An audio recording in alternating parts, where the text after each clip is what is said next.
মাঝখানে বসা আছে একেবারে সামনে, এই যে সামনে, ইনি 40 থেকে 50 লক্ষ ডিম রমজানে মজুত করেন এবং সারা বাংলাদেশের ডিম ব্যবসায়ীরা যখন ডিমের দামটা কমে, চাহিদার তুলনায় স্যার 1 টাকা কমে বাজারে, কিন্তু তারা মজুত করতে পারায় 3 টাকা কমিয়ে দেন এবং তাদের মোট কথা মাথা খারাপ হয়ে যায় যে কিভাবে তারা ডিমকে মজুত করবে এবং বলে যে আমাদের এটা একটা সিজন, আমরা একটা আশায় থাকি। খামারি উৎপাদন করে, সেই উৎপাদন খরচের কমে কিনে ডিম মজুত করবে, এটা তারা আশায় থাকে তাদের প্রফিট করার জন্য। 1 মাস 2 মাসে 2 টাকা 3 টাকা করে প্রফিট। এই ডিমটা যদি 12.5 টাকা পর্যন্ত ভোক্তা পর্যায়ে বিক্রি হয়, যতটা হাত বদল হয় প্রত্যেকে লাভ রেখে, তবে যৌক্তিক মূল্য। কিন্তু এই মূল্যটা কিন্তু আসলে বাজারে বাস্তবায়িত হয় না। এটা কখনো কখনো 15 টাকা হয়ে যায়, আবার কখনো কখনো 9 টাকা হয়ে যায়। এর কারণ হলো যে একটা মেসেজ আসে বাজার থেকে এবং যাদের নামে মেসেজটা আসে তারাও অস্বীকার করেন যে তারা মেসেজ দেন না। কিন্তু আমরা বিভিন্ন জায়গায় খোঁজখবর নিছি, এমনকি তেজগাঁও বাজার, কাপ্তান বাজার, চট্টগ্রাম, বিভিন্ন বাজারে খোঁজ নিছি, তাদের নিজস্ব বাজারে তারাই এটাকে স্বীকার করছেন যে এখান থেকে বাজার দেন, কিন্তু তারা স্বীকার করেন না। তবে এটার একটা সুযোগ, তারা যে বাজারটা দিচ্ছেন একমাত্র তাদের ব্যবসার স্বার্থে, ব্যবসার পলিসি, যেটা হচ্ছে একজন উৎপাদনকারী খামারি ডিম উৎপাদন করেন, কর্পোরেট গ্রুপরা তো দাম নির্ধারণ করতে পারেন যেহেতু তারা উৎপাদন করেন, কিন্তু আমরা প্রান্তিক খামারিরা দাম নির্ধারণ করতে পারি না। এর কারণ হচ্ছে এই ডিমের ক্রয় বাজার, যেটা পাইকারি বাজার, এখানে 2টা বাজার আছে, একটা হলো দিনের বাজার, একটা হলো রাতের বাজার। রাতের বাজারটা হলো এই যেটা বাজার অস্থির করে যে খামার থেকে 4 দিন পর পর ডিম ক্রয় করেন, সেখানে দাদন দেয়া থাকে, টাকা দেয়া থাকে। ডিমটা আসার পরে 4 দিন পরে জানতে পারেন খামারি সে কত টাকায় ডিমটা বিক্রি করতে পারছেন, স্লিপটা যাচ্ছে। তখন জানতে পারার পরে তার কিছু করার থাকে না। এখানে দাম উৎপাদন করেন প্রান্তিক খামারি, দামটা নির্ধারণ করে দেন আড়তদার এবং ডিম সমিতি, এবং তারা স্বীকারও করেন না। একটা SMS যাচ্ছে বাজার থেকে, তারা স্বীকার করেন না। সেখানে একটু বলে দেয় যে 4 দিন পর পর ডিম আসে রাতে, প্রথমে তেজগাঁও ডিম সমিতি বা যে কোনো ডিম সমিতিতে ডিমটা আসে, এখান থেকে রাতেই সাপ্লাই করে দেওয়া হয় যারা খুচরা দোকানদার, নিউ মার্কেট, শান্তিনগর, বিভিন্ন বাজারে। এরপরে সকালে একটা SMS করে ক্রয় বাজার দেওয়া হয়, মানে খামারিদের বাজার।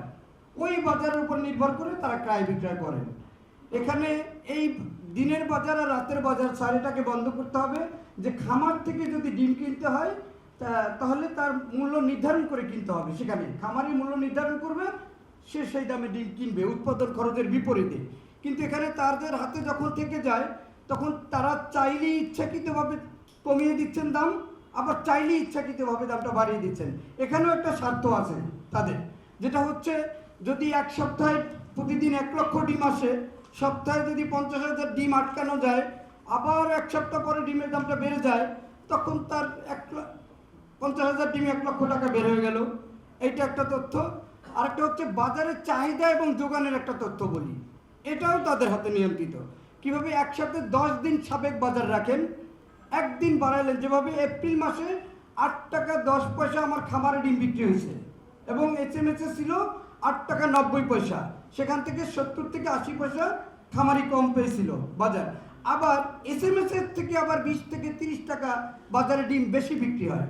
এখন সমস্যাটা হলো এদের হাতে যখন বাজার থাকে, যেমন এপ্রিল মাসের কথা আমি বললাম যে 8 টাকা 10 পয়সা খামারি পাইছে দাম, আমার কাছে ক্যাশ মেমো আছে এই বাজারগুলোর। সেখানে এপ্রিল মাসের 30 তারিখ পর্যন্ত 8 টাকা 10 পয়সা, কিন্তু 2 তারিখে 10 টাকা বাড়লো। আমি চাহিদা যোগানের কথাটা বলতেছি। যখন 10 টাকা বাড়লো তখন কি হলো, সারা বাংলাদেশের ডিম ব্যবসায়ীরা ডিম ক্রয় করার জন্য ব্যস্ত হলেন বেশি পরিমাণে, এবং খামারিরাও আবার কম পরিমাণে বিক্রি শুরু করলেন যে দাম বাড়বে। এরপরে একটানা প্রায় 11 তারিখ পর্যন্ত 9 দিনে দাম বাড়লো। 100 লাল ডিমে 320 টাকা এবং 100 সাদা ডিমে 260 টাকা। এখন আবার 16 তারিখ থেকে দাম কমে গেল, ঈদ পরবর্তী সময় আবার দামটা বেড়ে গেল। আমার ঈদ পরবর্তী সময় কিন্তু সব খামারের দামটা কমে গেছে। অর্থাৎ এই যে সাপ্লাই চেইনের একটা সমস্যা, এটাকে আমাদের দেখতে হবে যাতে এটা বন্ধ হয়। এবং রাতের বাজার দিনের বাজারে ডিম থাকতে পারবে না। এটা উৎপাদক নির্ধারণ করবে তার উৎপাদন খরচ কত, কারণ তার তো আর উৎপাদন করতে তার টাকা লাগে না, সে যা বিক্রি করবে ওইখান থেকে খামারিকে 40 থেকে 50 টাকা কম দিবে। অতএব উৎপাদক ধ্বংস হয়ে যাচ্ছে, কমে যাচ্ছে, ধীরে ধীরে ডিমের প্রোডাকশনও কমে যাবে, দামও বাজারে অতিরিক্ত হয়ে যাবে। আরেকটা জিনিস স্যার বলতে চাই, যেটা 7-5 দিন বলেছিলাম স্যার, যে 4টা হাত বদল হয়, এই 4টা হাত বদল তাদের যে প্রফিট তার থেকে বেশি দিয়েও 12.5 টাকার উপরে ডিমটা হওয়া উচিত না। সেখানে আমি তাদের সাথে কথা বলেছি, যারা এটার সাথে ইনভলভ আছে সবাই এটা এগ্রি, কিন্তু তারপরেও স্যার দেখেন আমরা বাজারকে স্থির করতে পারতেছি না, কেউ না কেউ গেম খেলতেছেন কিন্তু তারা স্বীকার করছেন না। অনেকবার আমি তাদের সাথে বসার চেষ্টা করছি, আলোচনার চেষ্টা করছি, কিন্তু তারা স্বীকার করেন না, তারা বাজার দেন না, কিন্তু আবার তাদের নামটাই ঘুরে ঘুরে আসে, সকল জায়গা থেকে তাদের নামটা আসে।